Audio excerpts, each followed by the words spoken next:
Hello students, ਤੁਸੀਂ ਜਾਣਦੇ ਹੋ ਕਿ ਅਸੀਂ 6th ਲੈਸਨ ਰੋਬਰਟ ਕਾਰਡ ਮਕੀਟੋ ਸ਼ੁਰੂ ਕੀਤਾ ਹੋਇਆ ਹੈ। ਇਸ ਲੈਸਨ ਦੀ ਸਟੋਰੀ ਨੂੰ ਅਸੀਂ 3 ਪਾਰਟਸ ਦੇ ਵਿੱਚ ਡਿਵਾਈਡ ਕੀਤਾ। ਫਸਟ ਪਾਰਟ ਅਸੀਂ ਕਰ ਚੁੱਕੇ ਹਾਂ।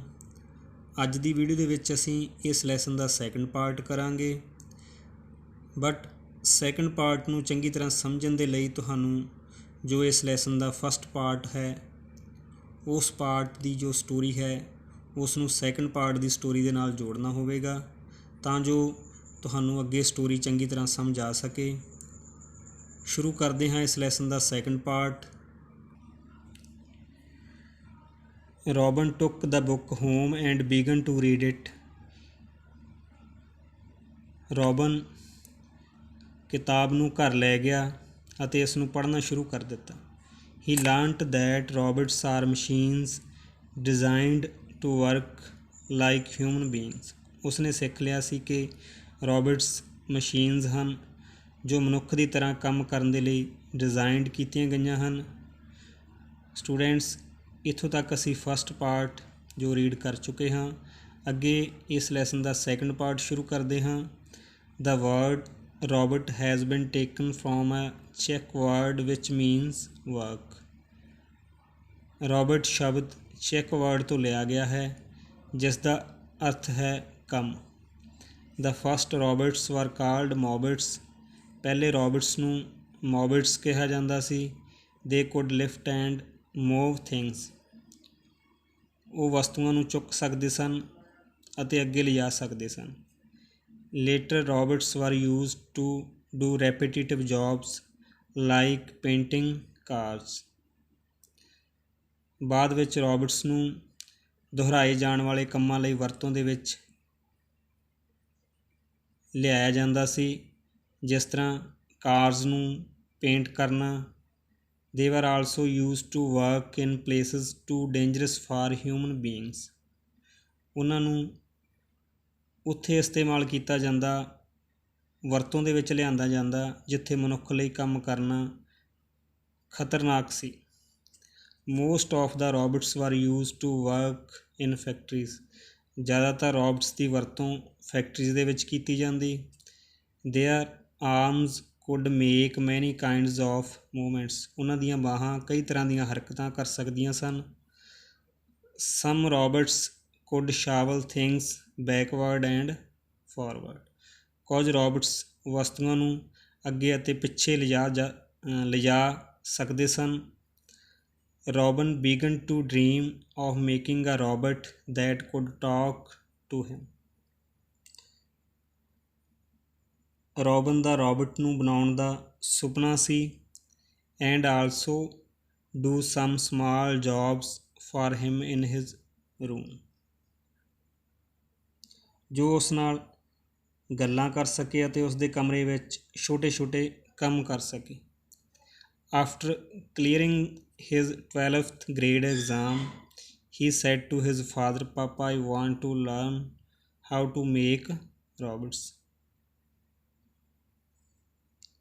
12ਵੀਂ ਕਲਾਸ ਦੀ ਪ੍ਰੀਖਿਆ ਪੂਰੀ ਕਰਨ ਤੋਂ ਬਾਅਦ ਉਸਨੇ ਆਪਣੇ ਪਿਤਾ ਨੂੰ ਕਿਹਾ ਕਿ ਪਾਪਾ, ਮੈਂ ਸਿੱਖਣਾ ਚਾਹੁੰਦਾ ਹਾਂ ਕਿ ਰੋਬਟਸ ਨੂੰ ਕਿਵੇਂ ਬਣਾਇਆ ਜਾਂਦਾ ਹੈ। Robin's father was a businessman. Robin ਦਾ ਪਿਤਾ ਇੱਕ ਵਪਾਰੀ ਸੀ। ਹੀ ਆਊਨਡ ਅ ਕਾਰ ਫੈਕਟਰੀ. ਉਸ ਦੀ ਆਪਣੀ ਇੱਕ ਕਾਰ ਫੈਕਟਰੀ ਸੀ। He often took Robin with him to the factory. ਉਹ ਅਕਸਰ ਹੀ ਰੋਬਨ ਨੂੰ ਆਪਣੇ ਨਾਲ ਫੈਕਟਰੀ ਲੈ ਜਾਂਦਾ। His partner mister Yamawaki was from Japan.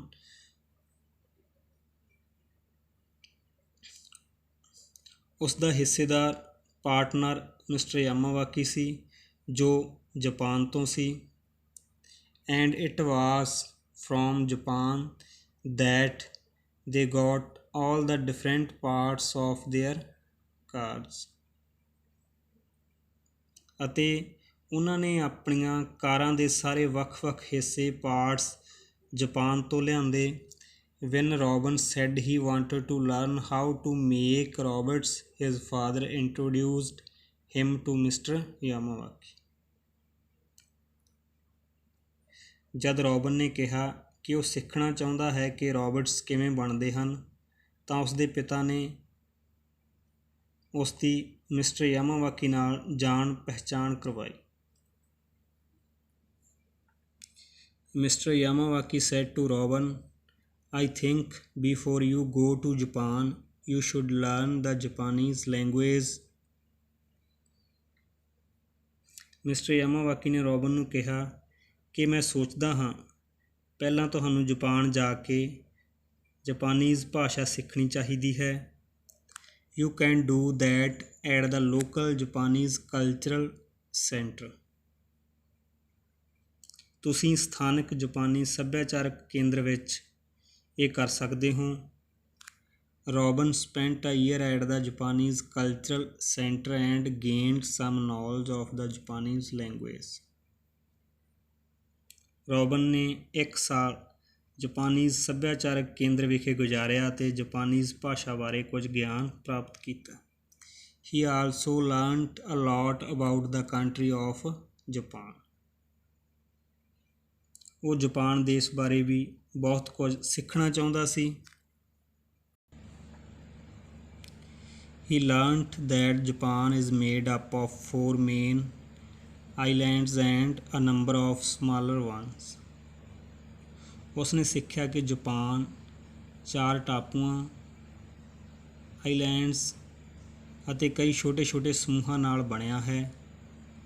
The main islands are Honshu, Hokkaido, Kyushu and Shikoku।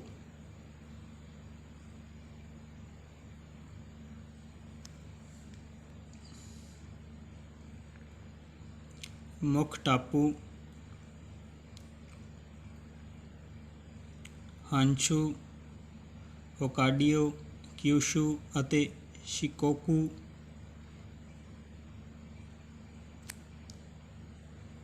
Millions of years ago, these islands were pushed up by the sea, perhaps through some great earthquake।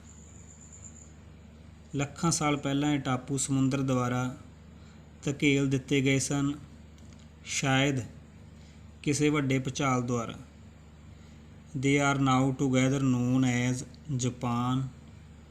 ਹੁਣ ਉਹ ਇਕੱਠੇ Japan ਵਜੋਂ ਜਾਣੇ ਜਾਂਦੇ ਹਨ। Many of these islands are covered with thick forests।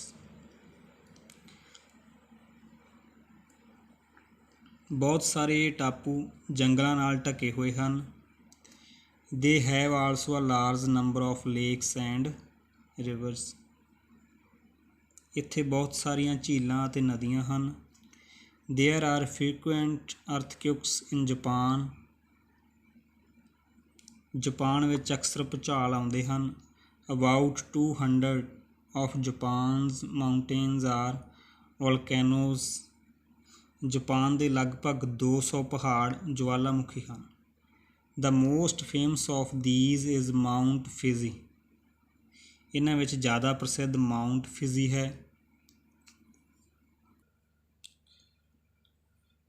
At last Robin was ready to leave for Japan। ਅਖੀਰ Robin Japan ਜਾਣ ਲਈ ਤਿਆਰ ਸੀ। He was to spend a year there trying to make a simple robot for himself। ਉਸਨੇ 1 ਸਾਲ ਇੱਕ ਸਧਾਰਨ robot ਬਣਾਉਣ ਲਈ ਉੱਥੇ ਬਤੀਤ ਕਰਨਾ ਸੀ। He was also to learn making robots for their own car factory in India। ਉਸਨੇ ਭਾਰਤ ਵਿੱਚ ਆਪਣੀ ਕਾਰ ਫੈਕਟਰੀ ਲਈ ਵੀ ਰੋਬੋਟਸ ਬਣਾਉਣੇ ਸਿੱਖਣੇ ਸੀ। In Japan, he was to stay with the family of Mr. Yamawaki।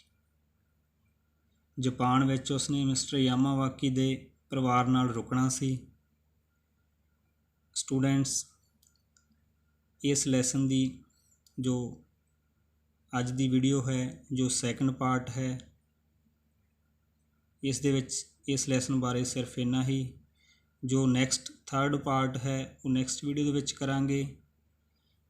ਇਹ ਜੋ 2 ਤੁਹਾਨੂੰ ਪਾਰਟ ਕਰਵਾਏ ਗਏ ਨੇ ਇਸ ਲੈਸਨ ਦੇ ਨਾਲ ਰਿਲੇਟਡ, ਇਹਨਾਂ ਦੋਨੋਂ ਵੀਡੀਓਜ਼ ਨੂੰ ਤੁਸੀਂ ਧਿਆਨ ਦੇ ਨਾਲ ਦੇਖਣਾ ਅਤੇ ਸੁਣਨਾ, ਤਾਂ ਜੋ ਸਟੋਰੀ ਤੁਹਾਨੂੰ ਫਸਟ ਐਂਡ ਸੈਕੰਡ ਪਾਰਟ ਦੇ ਵਿੱਚ ਰੀਡ ਕਰਵਾਈ ਗਈ ਹੈ ਉਹ ਤੁਹਾਨੂੰ ਚੰਗੀ ਤਰ੍ਹਾਂ ਸਮਝ ਆ ਸਕੇ।